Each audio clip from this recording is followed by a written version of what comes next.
Good afternoon, everyone. It's good to see so many people here. My name's Nick Love. I work for Jorvik Radio. I do the mid-morning show, and I'm delighted to be hosting this and chairing this. So, Transport for Net Zero.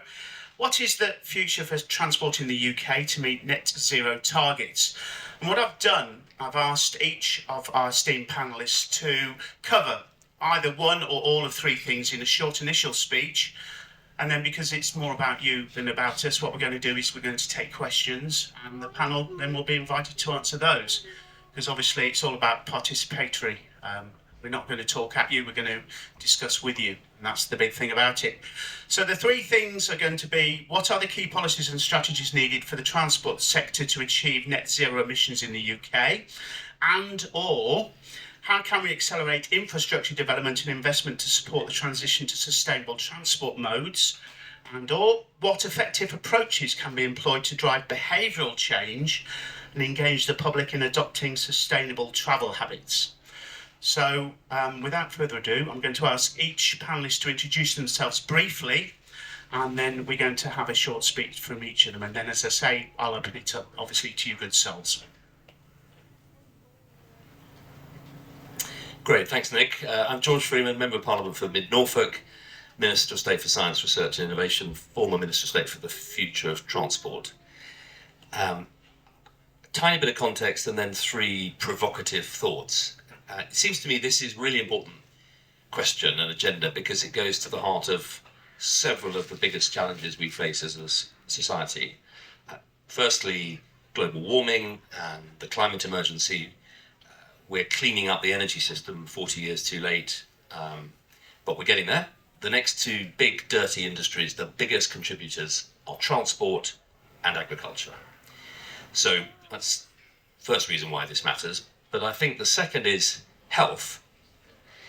The pandemic showed us, rather painfully, the value of health and the cost of disease. And I think we think about net zero and health in two different silos in government, and actually a healthy society, a healthy person, a healthy family, a healthy village, a healthy constituency is linked to how you travel. And one of the reasons we're such an unhealthy society, and one of the reasons we were hit so hard by the pandemic, is we've been incubating, I believe, a model of transport which basically commuter housing, road dependence, car dependence, and Britain sat in gridlock every morning in frustrated high blood pressure traffic jams, eating garage sandwiches, in the most wasteful model of transport you could pretty much imagine, with some exceptions of some cities that have got decent transport systems. So first, I think this is a net zero 1.0 issue. Two, it's a health issue. So there are many issues that you can knock off two birds with one stone, as it were. Well, I think thirdly, it's an investment issue. And I think the way we are thinking about this too much, as a society, as a democracy, as a government, and this is not a political one, it's going on for 40 years, we think of transport, we have a Department of Transport, in which I've served as Minister of State, which Boris Johnson, when he sent me there to shake it up, he was quite right. He said, what you'll find is a Department for Transport Infrastructure that is not actually thinking about the people and the places, which is the key to what transport is really about, helping people move between places. And he said, if you get in the lift and ask people what they do, they'll tell you they work in road, rail, aviation, or shipping. And largely what everyone there does is place contracts for very large, expensive concrete pouring for infrastructure. It's wonderful people. I mean, it's a great department in terms of, but it's not a place that lives and breathes and hums with a passion for connecting people and places. So I've got three radical suggestions. One is, start there. Let's think about transport very differently as the connective tissue, the thing that links people and places and is on the front line of reducing our carbon dependency, our emissions, and our unhealthy society. And if you were going to reorganise government, I think there's an argument that you put transport in with housing, maybe in with energy. And so I think that's the first point, to think about it differently. Secondly, I think we have to dramatically decentralise. So in my constituency, Mid-Norfolk, we've been given the A47, well, the A11 dualling, and basically the way the government works is, well, that'll keep Norfolk quiet for 20 years. We need to really empower people locally to say, what's our budget? what's our transport budget? We'll choose how we want to spend it. And if we reduce emissions and reduce health costs, made our place healthier, could we keep some of the savings that you would otherwise have spent and put it back in?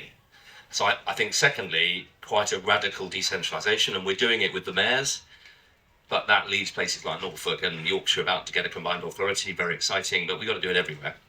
And my third radical and provocative thought is digitalisation and democratisation.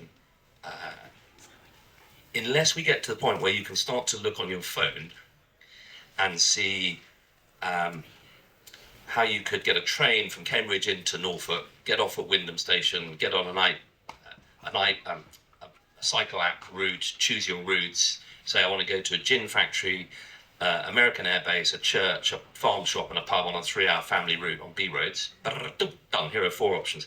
We're not using digitalisation. We're not using democratisation. We have the world's biggest car sharing company in Norfolk called LiftShare. The NHS doesn't use it.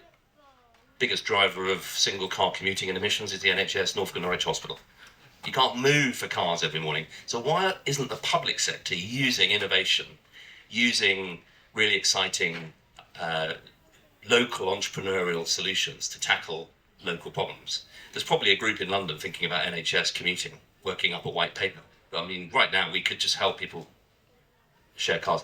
And I think finally, if you really embrace that model, you would see a lot of private money coming in to fund these new models. So if and when I leave as a Member of Parliament, I would love to create the Cambridge to Norwich Railway Development Corporation. I'd try and raise very quickly £500 million. I'd buy up those redundant stations with plants growing through the roof and the 3 acres around each of them, turn them into little 5G business units, build in cycle routes and apps. You'd have an incredible venture, a really exciting business. That's not privatisation. It's already sat going nowhere on the public estate. We need to think a bit more creatively about getting new models of investment in to really change this agenda. Brilliant. Thank you very much. Well, I just want to talk about one aspect of this, which is how you fund net zero in transport. And I just want to use 3 anecdotes and personal experience about, some of the problems. The first time, I'm director of a company which is called Element 2, and we're trying to create a hydrogen infrastructure for heavy goods vehicles, which can't use batteries because batteries are too heavy for lorries. So, and we started, we're making money. Basically, the idea is you take green hydrogen that's produced through sustainable means, mainly wind farms, and you carry it to users, lorry companies, council dump trucks, potentially vans, but certainly the heavy end of the market. And we're going. You quickly realise that there's a practical problem, a chicken and egg problem, that the lorries companies won't change until they're absolutely guaranteed the hydrogen supply, and the hydrogen supply people won't produce the hydrogen until they're guaranteed there's a market. So anyway, that's the risk you take by being a company trying to do it, and we're doing it. But we've run into 2 problems. The first is that nobody in Britain is actually producing any hydrogen to sell to companies like ours, so we're having to import it from Belgium, believe it or not. This is not a great start to the net zero revolution in transport. And the second is the problem of raising money, because we've got to buy wagons from Norway that transport the stuff from place to place. And we're doing it, but it's costly, and you've got to raise the money. At the moment, stock market's difficult. We've got a listing, but it's not easy to raise money in the current economic environment. But it's happening, but it's slow. And that leads on to my second point, that it would be easier if there were some government acting as a catalyst. And this was understood 10 years ago. Coalition government, we were going to set up a green bank to act as a catalyst for the net zero revolution. And I was charged with Chris Hume with setting up this bank, and we did. It happened. But the first conversation with the Treasury was, we said, look, this revolution is potentially vast. We're going to need large amounts of money. It's got to be set up like the German or KfW or something, so we can borrow on the balance sheet of the bank and raise a lot of money. Treasury response, no, you cannot borrow. Simple reason, bond vigilantes. This was in the days before Liz Truss, but they'd anticipated the problem of government trying to borrow. Because when your government borrows, it doesn't matter if it's for paying school teachers or investing in whatever, something productive. It's all borrowing. So the answer was no. So we said, okay, that's fine. We'll just get on with it. So we got £2 billion out of the Treasury cash, and then set up the bank. It's quite well leveraged. We got 10 billion of private money. And the Green Investment Bank 10 years ago did some brilliant work. It helped finance the North Sea wind farms. It funded the conversion of Glasgow from a completely new street lighting system, a whole lot of good things. And then in what I could only describe as an act of vandalism, I'm not sure it was spite or whatever it was, but the minute I'd left government, they sold it off to some rather dubious Australian company that's not been heard of since. So we've lost it. If there's a new government comes in with a more ambitious agenda, they're going to have to set it up all over again.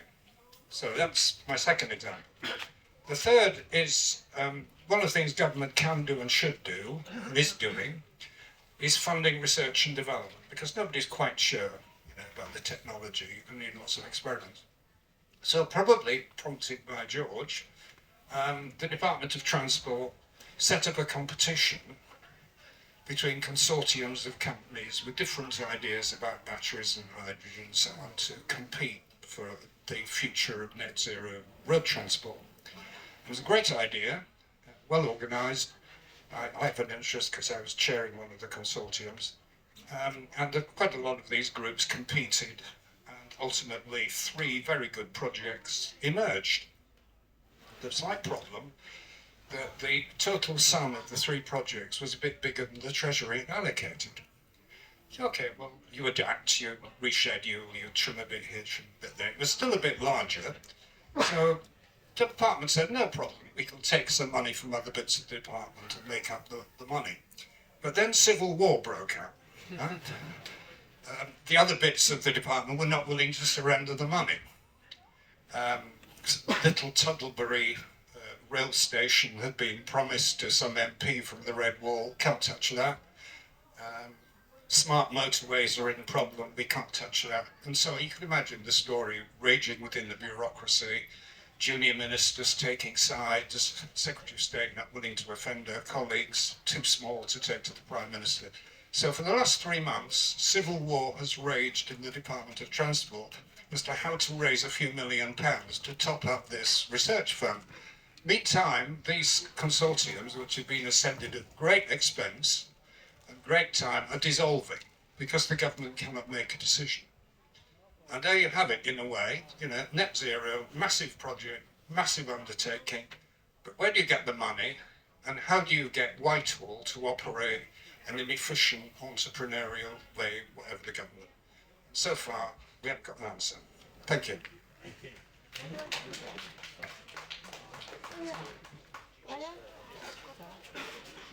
Good afternoon, I'm Tony May, and I'm a trustee of York Civic Trust and chair our Transport Advisory Group. And I wanted to talk particularly about urban transport, but some of the things I say will have a wider conversation as well.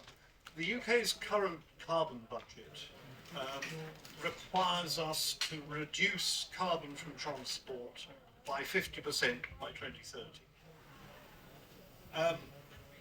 Electric vehicles will help, but even with intensive marketing, subsidy, and better support we get at the moment, the most that will develop is about a 30% reduction by then. The rest has to come from changes in the way that you and I travel, use the transport system. On that basis, various reports have suggested that what we need by 2030 is about a 20% reduction in car use. Sorry, what? Okay. What various reports suggest we need by 2030 is a 20% reduction in car use. And that sounds nice and simple, but it's a very major target, very challenging target. The most obvious way of tackling it is to improve walking, cycling and public transport. And we all know that there are plenty of ways in which improvements could be made. But there's no city in the world that has yet achieved a 20% reduction in car use simply by improving the alternatives. So the next thing you can do, and Nick actually prompted this in one of his questions, is the nudge factor of encouraging people to change. And cities have done that, and there have been some successes. But even if you do that intensively, you might get a 15% reduction in car use at the most. So we need to do more. And it seems to me that the more that we need to do is threefold. And this is my answer, Nick, to your first question. The first is to reduce the need to travel. Some of what George was saying is a way of doing that, of improving technology and communication as an alternative to travel. But it also includes changing the way we build new developments so that people are closer to the things they want to do. So they don't have to drive, they can walk or cycle. We also need to change the way we manage the road network, particularly in cities, so that there's more space for walking, cycling and buses, and there are limits on where people can drive. And the third, and the even more controversial, is we need to change the cost of car use. We need to make it more expensive to use cars so that people are prompted to use alternatives. Those then are the three further policies that I think it's crucial that we look at. In terms of what that means for York, and Kate is going to say a lot more about this in just a moment, York is actually committed to being carbon neutral by 2030, not 2050, and that requires a 70% reduction in carbon from transport, and Kate will be looking at how that can be achieved. I just wanted to pick up some implications for central government of that. The first is that promoting those alternatives to the car, walking, cycling, public transport, will need far more investment than cities have funding for at the moment. And again, coming back to what George was saying, decentralising responsibility, enabling people to have their own budgets and decide how best to use them is critical. Funding needs urgently to be diverted from building new roads, even if it is an A11 upgrade, to supporting walking, cycling and public transport. Secondly, we need a new focus on land use planning so that new developments are built in ways that encourage people to do things locally, and we're not creating yet more dormitory villages. Above all, cities need to be able to manage their road networks effectively and to manage car use. And that's controversial. It is difficult for local authorities to make those sorts of decisions on their own. It's the government that wants the targets met, and we really need to find ways of government supporting local government, rather than have it just take the flag. Final point, and then I will finish. All of these changes, this 20% reduction in car use, brings with it significant other benefits. It will reduce congestion, it will reduce pollution, it will make roads safer. None of those are benefits that you can get from investing in electric vehicles. So we do need to invest in electric vehicles, but we need to do very much more to influence the way we use our cars. Thank you.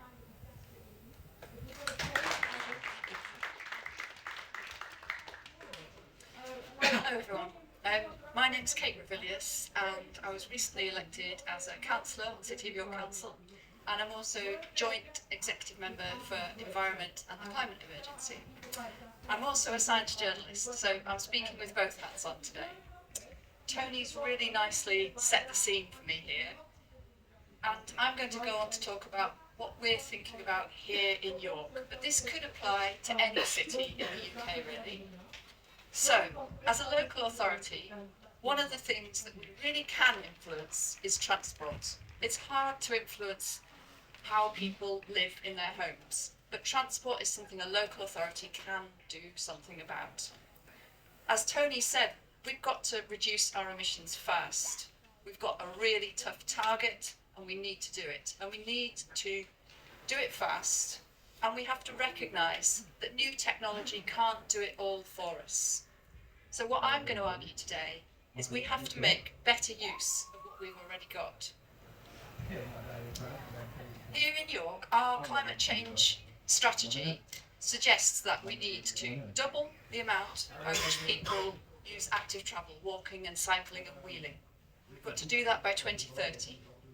We have to increase the amount that people use public transport by 50% by 2030. And car use has got to drop by 20% by 2030. So, how are we going to do it? We're updating our local transport plan at the moment, and that will give us the framework for how we arrange transport in the city. But on top of that, we're going to create a city movement plan. In that plan, the objectives will be to reduce our carbon emissions, to reduce congestion, to improve air quality, to improve public transport, and to improve active travel. And how it will work, the detail we don't know yet, but we're going to think about having priority networks for different kinds of modes of transport. So we're not all trying to use the same space at the same time and getting in a jam. We're going to learn from other cities. We don't have to work it all out because other cities have got solutions that we can borrow. We're looking at other cities and talking to people in other cities in the UK. We've talked to people in Oxford, in Leicester, in Chester, in Bath. We're also going to look to other countries who've used other solutions. Look to cities that are inspirational. Barcelona, Paris, and Ghent. Last year we went on a trip to Ghent in Belgium and really were inspired by what they've done. I'll talk more about that in a minute. We're also really lucky that here in York we've got wonderful partners that we can work with. The council doesn't have to do this all on their own. We've got Active Travel England here. We've got universities nearby, Leeds and York.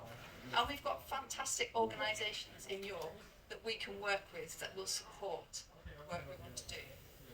And we've got a really talented highways team who we're going to excite by the vision we've got. We want to be a flagship city for active travel, public transport and accessibility. We're excited by the devolution plans as well, and we're looking forward to collaborating with North Yorkshire and having a new mayor and making sure that that movement plan that we have here in this city works beyond the city as well. And just to reassure everyone who needs to drive will still be able to drive.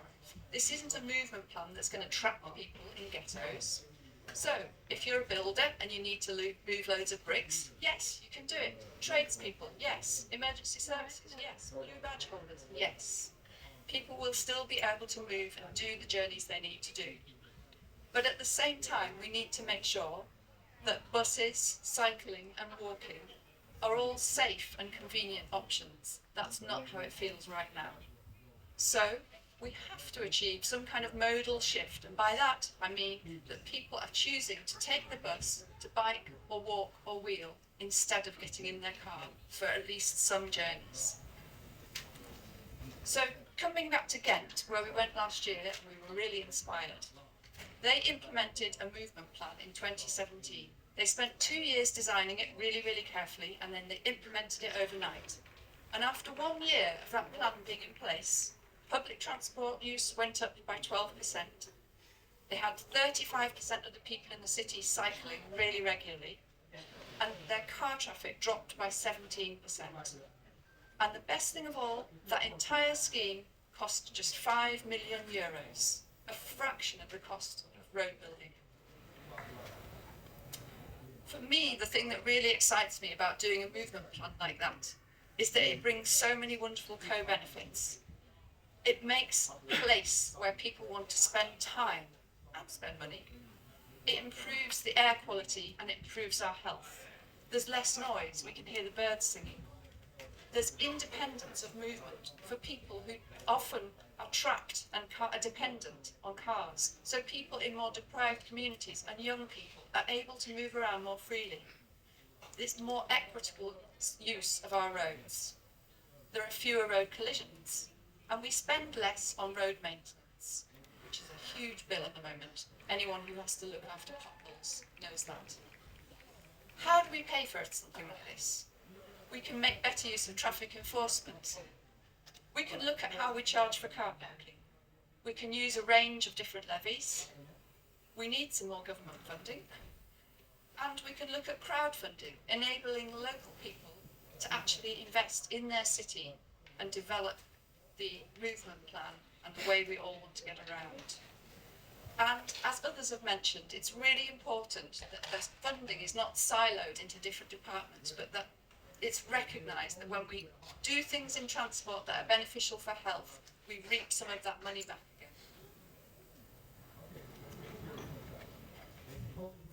So, it's going to take political courage. We've got that here in York. And it's going to take real public engagement, real honest conversations with everybody. And it's going to take government support for those local authorities who have got the courage to do this. I know that these things can be controversial, but often when you look at something that's controversial, it becomes much loved. You only have to look the other side of York Minster at Deangate. 40 years ago, that was the main road through York. When people decided to close that road, it was hugely controversial. Now it's a much loved and enjoyed space. York is ready for the next step in our transport journey.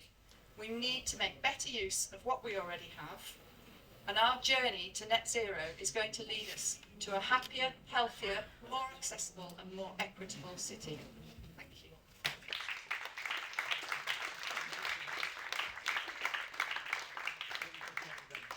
So thanks to our speakers there, food for thought. So what we're going to do, we're going to open this up now, obviously, to yourselves. There is a roving mic, I'm told, and we'll take some questions and then we'll obviously spread it around the panel. It can be both national and it can be obviously local as well.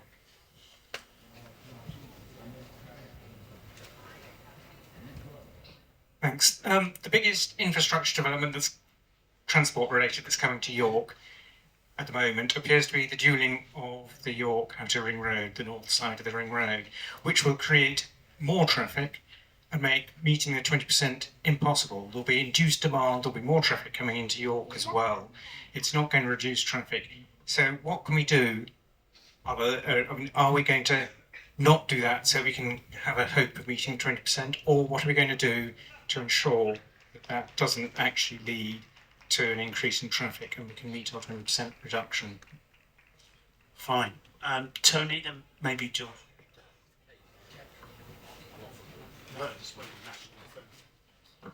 Let me then start on this, and it's a really challenging question.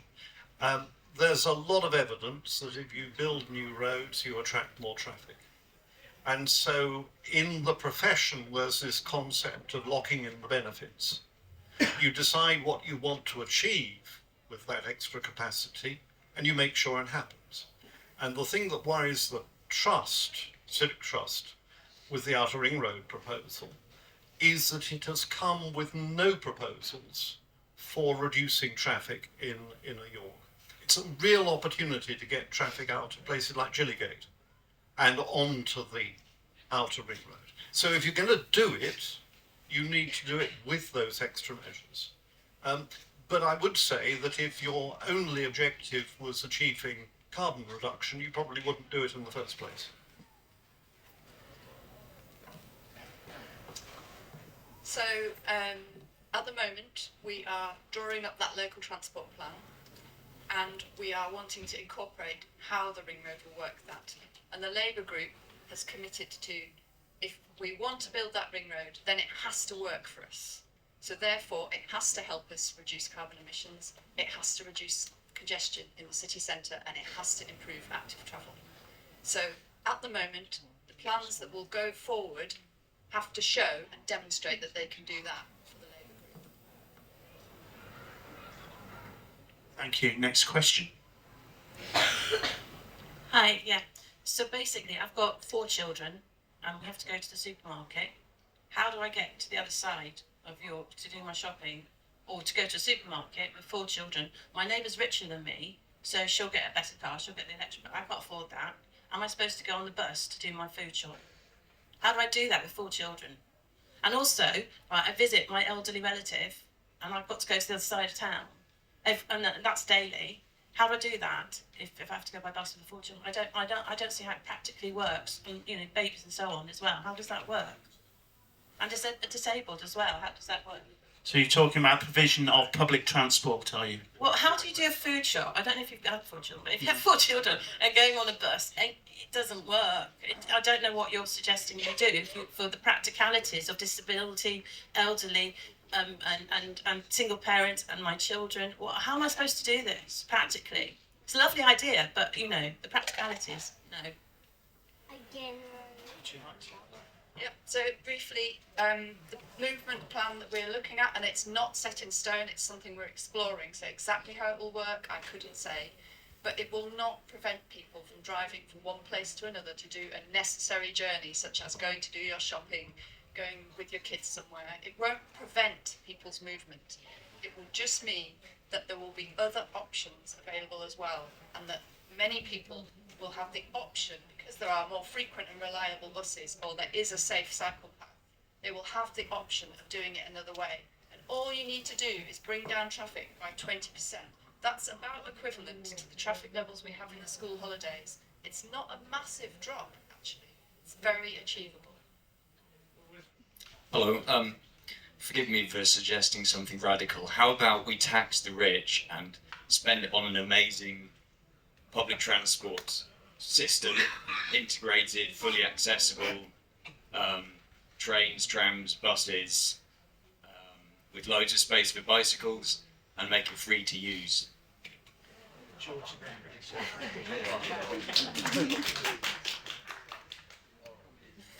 Yeah, no, that's the easy bit. I think the question is, do you mean, firstly, who do you class as rich? Do you mean tax the rich nationally, but do you mean tax the rich in Yorkshire? There's the whole thing. Well, right. And then there's a question about how. So, assuming you put tax rates up and you had tons of money, you've still got all the issues we're debating over in this corner about how you do it in York. And I'm not a York MP, I don't live here, and you can't preach localisation and then come and tell people how to do it. So I'll leave the how you do the York transport system to the people who live here and vote here and all the rest of it. But I'll let me try and deal with the bigger political point. I think it's very easy to say the answer to all our problems is government to raise taxes and pay for everything. Yeah, I appreciate that's a political view. It's not one that I share, and that's why I set out in my earlier comments. I think we are being very slow, very bureaucratic, very top-down, and not unleashing the power of our balance sheet and allowing place-based, private sector, social enterprise investment in infrastructure. So I would, to your point, in East Anglia, I would not raise taxes dramatically. I'd create a Cambridge to Norwich Railway Development Corporation, just as I said, take the assets which are currently valued at about nil, they're wasted public sector assets. I'd create a vehicle that could then raise the money. There's a wall of money out there to invest in property infrastructure in this country. You could turn that land from, £1,000 a square foot to about £10,000, and you could fund the 200 million required to upgrade that railway line, link 5 towns, Ely, Brandon, Thetford, Attleborough, Wymondham, to Cambridge, which is a place you hardly find a house for love nor money under 400,000. You'd spread the growth out. You'd raise prosperity on the coast of Norfolk. It'd be private funding, not your dream of a high tax nirvana. It'd be private funding flowing into an East Anglia Railway company. I'd integrate track and rail. I'd let the passenger season ticket holders have shares in their own railway, and I'd allow that vehicle to drive proper connected infrastructure and build new towns and garden villages next to the railway line. It's a different model. Please have a look at the papers. I've written about it for 15 years. I think the model of very siloed vertical privatization of infrastructure and lack of local leadership is leading us in a congested nightmare. But the answer, I don't think, is huge taxes. It's about creating much more freedom for places to raise money for better local solutions. Yes, my answer is a variation on that. The problem is magical solutions. It's all very well, I think, to talk about taxing the rich. I'm all in favour of it. I'm in favour of more progressive taxation. I made myself unpopular a few years ago by arguing in favour of much higher taxes on high-value property. And some of the ideas that the opposition is talking about, non-dom taxes and higher rates of capital gains tax aligned with income tax, it doesn't make perfect sense to me. The problem is that they raise trivially small amounts of money. This is the problem. Not remotely sufficient to undertake the kind of projects that you're talking about. And to raise the funding that for these mega projects actually requires making very unpopular decisions. And that's where the political difficulty comes in. And it relates to the question the lady raised at the end about her shopping, that radical transport policies are going to be very, very unpopular. A good example is fuel duty. You know, the Blair government had to give up on fuel duty escalating because it was unpopular. Macron's carbon tax collapsed for the same reason. You know, ordinary working people who can't easily switch the mode of transport have been asked to pay through the nose for a fancy new transport system they probably don't benefit from. Then you hit political resistance. And the final point I would make, which is linked to that, sort of hearing about York, and you came from York originally, many of these arguments were argued about 60 years ago when I was here, actually. We haven't moved on all that far. And one of the problems in York, it's a national problem too, is that whenever you get a new change of party running the city or changing the government, they want to reinvent the wheel. Actually, there are a lot of perfectly sensible ideas out there, and it happened to be the administration here before Labour, and they were saying actually much the same as I remember. But every time the council changes, we have to start again from scratch. But why on earth do we have to do that? You know, there are good long-term, sensible plans that just need to be passed on from one to the other and actually implemented rather than talked about it.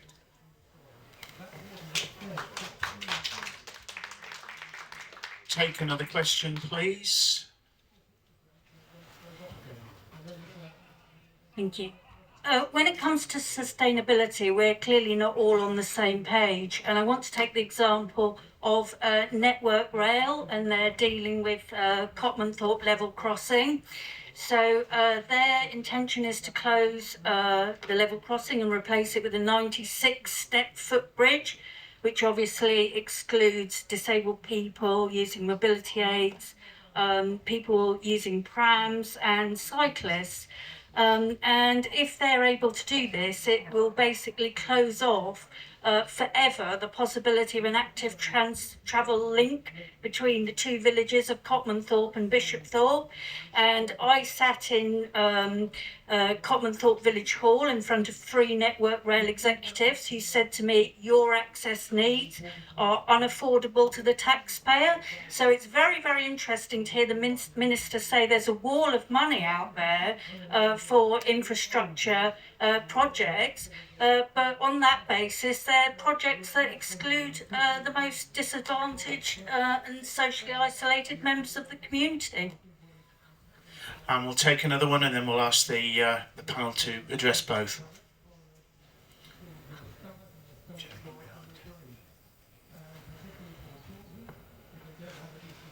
Thank you.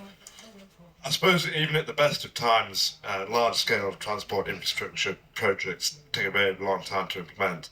But on the Department for Transport in particular, are there specific bureaucratic barriers that can be removed to recognise the urgency of getting to net zero? Well, let me start with that one, because we've mentioned expensive infrastructure 2 or 3 times now. And actually, that's not the main solution. Kate's talked about Ghent, and Ghent didn't build very much to achieve a major change. A greater focus in the Department for Transport on the way we manage our transport system, and with the Ministry of, what is it now called, Housing and Local Government, on how we plan our new developments, will actually deliver a lot of these changes. And the real difficulty I have with the Department of Transport is it focuses funding on capital projects. It's much, much more difficult to get funding for supporting a bus service. We got money from the Bus Service Improvement Plan for new services. Actually, a lot of that's disappearing into keeping what we've got going. And we need to change that. We need to find much more cost-effective ways of using government funding and also third-party funding. Just a very quick comment on the question about taxing the rich. This isn't exactly taxing the rich, but there are 2 very good examples. One is France, where for 2 decades they've had a tax on employers which goes straight into improving the public transport system. You don't have to spend long in a French city to realise that its public transport is a lot better than ours. And secondly, much closer to home, Nottingham has had a tax on workplace parking for a decade or more now, and that's where a lot of the funding for its tram network has come from. So we can do it. And one of the key ones for me is actually looking to charge developers for the benefits they get from building new housing estates and putting that into the infrastructure and, more importantly, the services that we need. Yeah, thank you. Let me deal with both those points. I completely agree with Tony on this. So my objection to the gentleman's point there about a high tax, big government nirvana is I just don't think it would work. But I do believe in smart tax incentives, in using tax to tweak behaviours, to reward the behaviours we want to see, and that's a whole raft of things from shop front business rates for the high street to what we use money from developers for. And I think it's worth just remembering there are sort of 3 scales of this. I think there's a national infrastructure piece, and government has the big role in making sure that we're building a much more connected transport system. And for all the political difficulties, I do think having a properly connected rail network is absolutely essential for a modern economy. And there's all sorts of things I think that are difficult about HS2, but I deeply believe that our competitiveness, our ability to unlock clusters all around the country, to link Scotland, Northern Ireland, Wales, the great cities, is really about rail now, not roads in the way that it was in the 20th century. So I'm a rail Tory in that sense. That requires money. But there is a lot of private sector money that we can pull in to invest in places, in cities. And we're not doing it. We're still stuck in a model of very top-down government-placed contracts for government big infrastructure, which has been proven to be very slow, very expensive.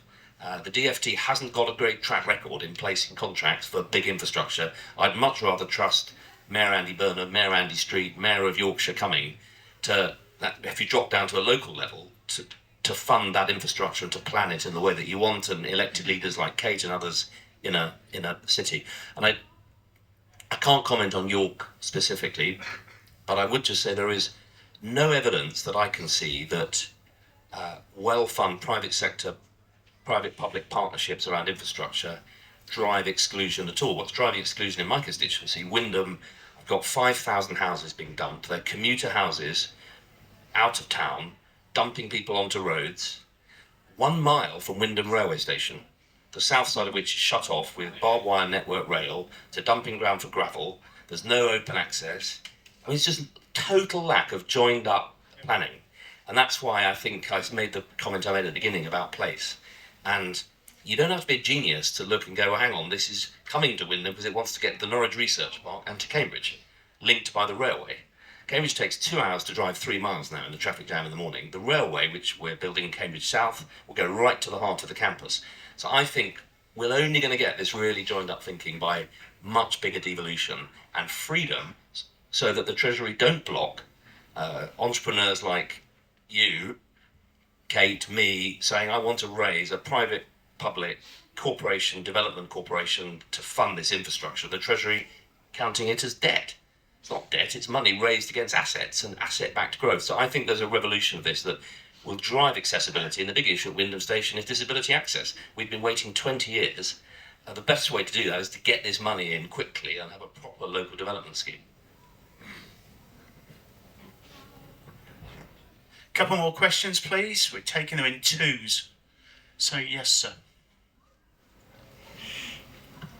Just wondering if you could comment on some of the hypocrisy, though. You talk about green spaces and saving the planet and all the rest of it. I live in York, and there's an area, a green belt area of land that the previous council decided to declassify and build on. And we're going to build a great big car park for huge buses and cars to take the kids to school in. Why is that being allowed? Why is that being contemplated? Why aren't we taking them out of town and using public transport, accessible routes to come in? It seems there's a real hypocrisy here of sort of council leaders do one thing for the mates, and yet there's a different rule for everybody else. And there's also, I've heard about the scheme in Glasgow where they have this low emission scheme. I presume something similar will be coming to York in this 15-minute city. The council themselves were driving vehicles that weren't complying to the scheme, paying the fines out of taxpayers' money or hiring in cars. So it's a complete hypocrisy there. So what do you want the answer on then? Is it the green belt? I'd like some accountability here, that it seems to be, hypocrisy. We're preaching all of these great and grand ideas, but it's actually, you're not following what you're preaching yourselves. Why are MPs driving around in green cars and cycling to work? Why are they bussed around in great big 6-litre Land Rovers? So setting an example, basically. Right, fine, thank you. And yes, sir. We have waited for decades to get a connection between Hull and Liverpool. It takes longer to get from Hull to Liverpool because of the railway. There is no investment. And I love the talk of everything being local, but people do work in other places. They can't cycle in 15 minutes. They can't get the shopping. So what are we going to do with that level of infrastructure when the railway between Hull and Liverpool doesn't have the capacity, doesn't have the type of trains that you can do everything on, and then the only other way to get across the Pennines, because we're not going north-south, is the M62, which is clogged, and the A66, which has been promised an upgrade for 15 years, and it's never happened. So we'll start off with this setting an example. How about yourself, and then I'll pass it to Tony. Right, I absolutely agree that we need to set an example. I cycled here today, but I'm not asking everybody to get on their bikes. And when we start thinking about how we want to do transport people in York, we need to have real engagement. We need to talk to every community, to every person, and understand everybody's needs. I don't want to impose on anybody what I do and say you all have to do the same as me.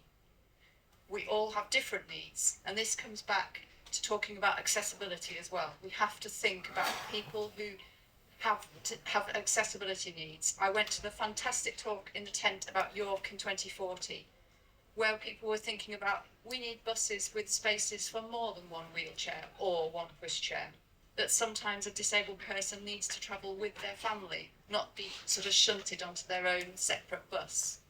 So we've got to listen to everybody, and that's going to be the first step of thinking about movement in York. It's not going to be us coming to impose onto everybody else what we think. And we're going to learn from those other cities, and we're going to think carefully about green space, because one of the really special things in York is those lovely green wedges of land that we all have access to, that we have somewhere where we can go for a walk and listen to the birds. And those are really special, and we need to keep those. So we are going to be listening and having that conversation and thinking and having the honest conversation about what the options are. It's not going to be easy. There isn't one solution. And we need to open up to everybody and say, these are the decisions we've got to make. There isn't a right or a wrong, but what would everybody like? So it's going to be a difficult and honest conversation. And to go to the other point, yes, we definitely need links that go out beyond York. I've focused on York today, but we absolutely need to be linked to the rest of the country and enabling people to travel those larger distances too.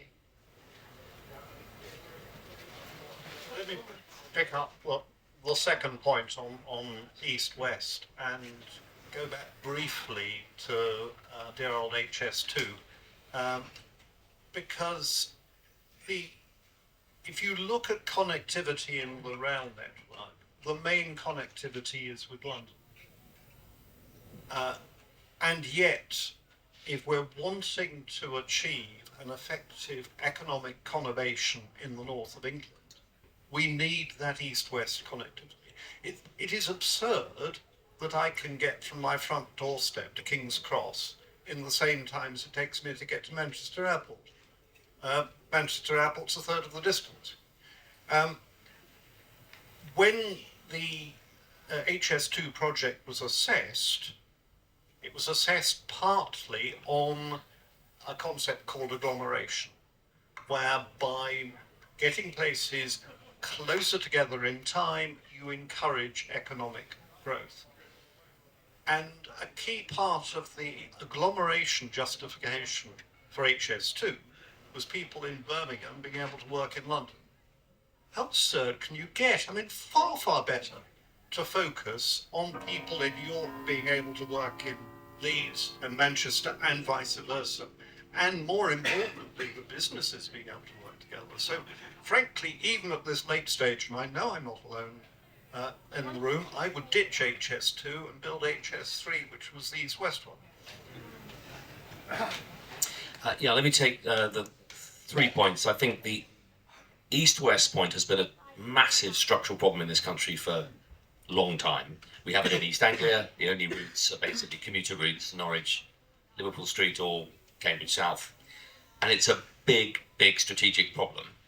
And I'm absolutely with Tony. If you look at the modelling, the Treasury's own modelling on this, the transformational transport connectivity that would unlock prosperity is the better connection of the N8 cities. I was a huge supporter of George Osborne on this issue.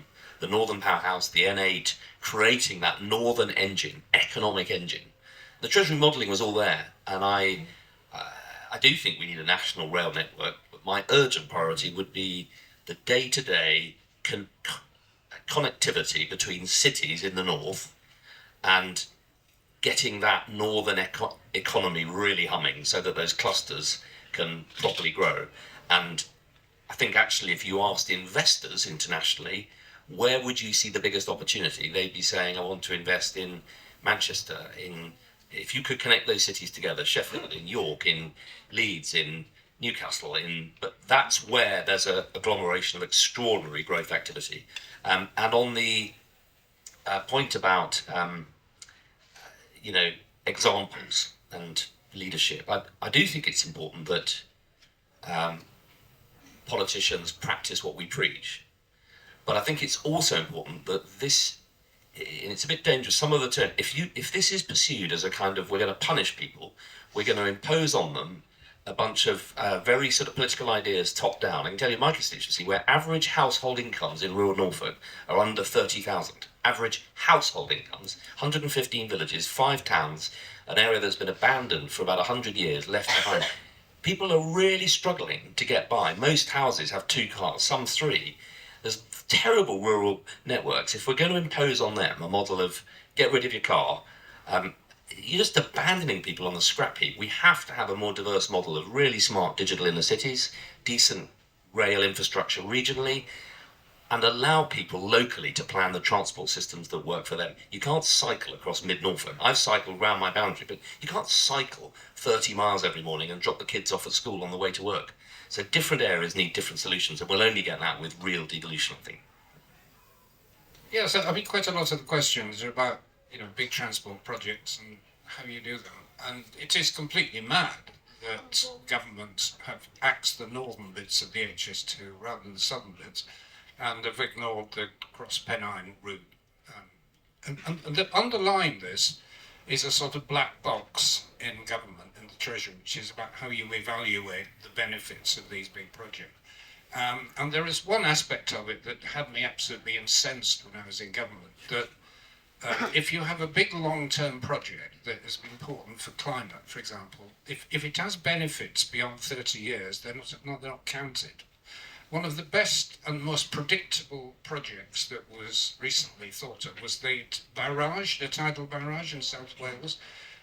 Very predictable costs and benefits flowing for a century, but because most of the benefits occur in 50 years' time, they weren't included, so the project was just abandoned. Completely perverse. Just a final thing about these big transport projects. The reason why they're so costly is because of the price of land, which of course is very high and densely populated. I had a conversation with the Chinese who were wanting to build HS2 at one point. They said we can do it for a third of the cost in half the time, and I did explain that in China, of course, you can just confiscate the land. You can't do that again. So there's a bit of a problem. But there is an upside. It is that the land along big developments increases in value, and that people should be taxed for that increase in value. And a bit of this just happens to some extent in Crossrail. One of the reasons why Crossrail has happened in London, and London is so well endowed with public transport, is that businesses are charged a kind of supplementary rate if they're nearby the new train stations, which is a way of taxing the value of the appreciation of their property. And if we applied that principle more generally, we could get a lot more big transport projects done.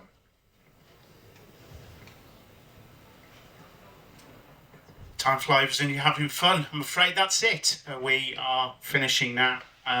Thanks for your help and your obviously your great questions, and thanks obviously to the panel for their expertise and their time as well.